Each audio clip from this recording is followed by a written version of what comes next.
भारत में शिक्षक दिवस भूतपूर्व राष्ट्रपति डॉक्टर सर्वपल्ली राधाकृष्णन के जन्मदिन के रूप में मनाया जाता है। दरअसल उन्होंने अपने छात्रों से इस दिन को शिक्षक दिवस के रूप में मनाने की इच्छा जताई थी। भूतपूर्व राष्ट्रपति का जन्म 5 सितंबर 1888 को तमिलनाडु के तिरुमनी में हुआ था। जब डॉक्टर राधाकृष्णन भारत के राष्ट्रपति बने तो उनके कुछ छात्र और दोस्त उनसे मिलने पहुंचे और उनसे अनुरोध किया कि उनका जन्मदिन मनाने की इजाजत दें। तब उन्होंने कहा, मेरे जन्मदिन को अलग अलग मनाने के जगह इसे शिक्षक दिवस के रूप में मनाया जाए तो यह मेरे लिए गौरवपूर्ण होगा। उसी वक्त से लेकर आज तक भूतपूर्व राष्ट्रपति राधाकृष्णन जी के जन्मदिन के मौके पर शिक्षक दिवस मनाया जाता है।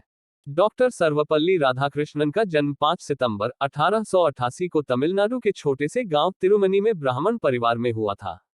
पिता सर्वपल्ली वीरास्वामी गरीब थे पर एक विद्वान ब्राह्मण थे। परिवार की संपूर्ण जिम्मेदारी पिता पर होने के कारण राधाकृष्णन को बचपन से ही ज्यादा सुख सुविधाएं नहीं मिली।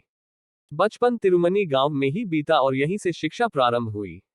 1896 में पिता ने उनका दाखिला क्रिश्चियन मिशनरी संस्था लुथरन मिशन स्कूल तिरुपति में करा दिया।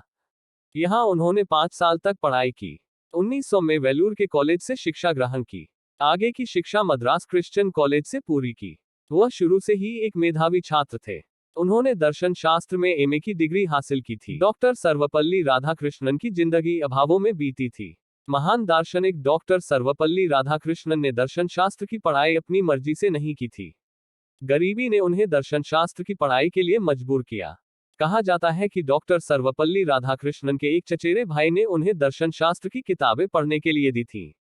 भाई की दर्शन शास्त्र की किताबों से ही राधाकृष्णन ने पढ़ाई की। मुफलिसी में जी रहे राधाकृष्णन के परिवार के लिए उनकी पढ़ाई जारी रखने का यही रास्ता था। सर्वपल्ली राधाकृष्णन ने इस तरह से दर्शन शास्त्र की पढ़ाई की और महान दार्शनिक बने। राधाकृष्णन 1916 में मद्रास रेजिडेंसी कॉलेज में दर्शन शास्त्र के सहायक प्राध्यापक बने। तत्पश्चात वे इंग्लैंड के ऑक्सफोर्ड यूनिवर्सिटी में भारतीय दर्शन शास्त्र के शिक्षक बन गए। डॉक्टर राधाकृष्णन शिक्षा को पहला महत्व देते थे। शिक्षा के प्रति रुझान ने उन्हें एक मजबूत व्यक्तित्व प्रदान किया था। हमेशा कुछ नया सीखने पाने के लिए उतारू रहते थे। जिस कॉलेज से उन्होंने एम.ए. किया था वही का इन्हें उपकुलपति बना दिया गया, परंतु 1 वर्ष के भीतर ही इसे छोड़कर बनारस हिंदू विश्वविद्यालय में उपकुलपति बन गए।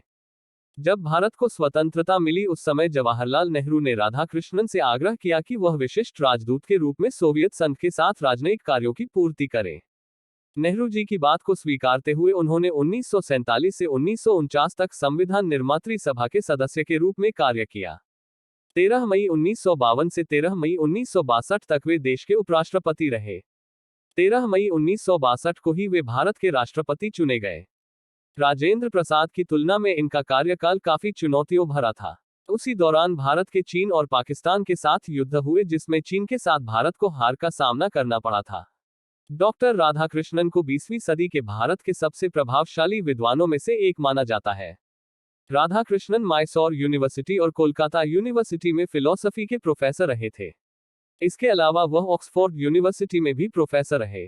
डॉक्टर राधाकृष्णन ने आंध्र यूनिवर्सिटी, बीएचयू और दिल्ली यूनिवर्सिटी में कुलपति की जिम्मेदारी निभाई। डॉक्टर सर्वपल्ली राधाकृष्णन को 27 बार नोबेल पुरस्कार के लिए नॉमिनेट किया गया था, जिसमें वह 16 बार लिटरेचर और 11 बार नोबेल पीस प्राइज के लिए नॉमिनेट हुए थे। 1967 के गणतंत्र दिवस पर राधाकृष्णन ने देश को संबोधित करते हुए यह स्पष्ट किया था कि वह अब किसी भी सत्र के लिए राष्ट्रपति नहीं बनना चाहेंगे और बतौर राष्ट्रपति ये उनका आखिरी भाषण रहा। 17 अप्रैल 1975 को एक लंबी बीमारी के बाद राधाकृष्णन का निधन हो गया। शिक्षा के क्षेत्र में उनका योगदान हमेशा याद किया जाता है। हर वर्ष 5 सितंबर को शिक्षक दिवस मनाकर राधाकृष्णन के प्रति सम्मान व्यक्त किया जाता है।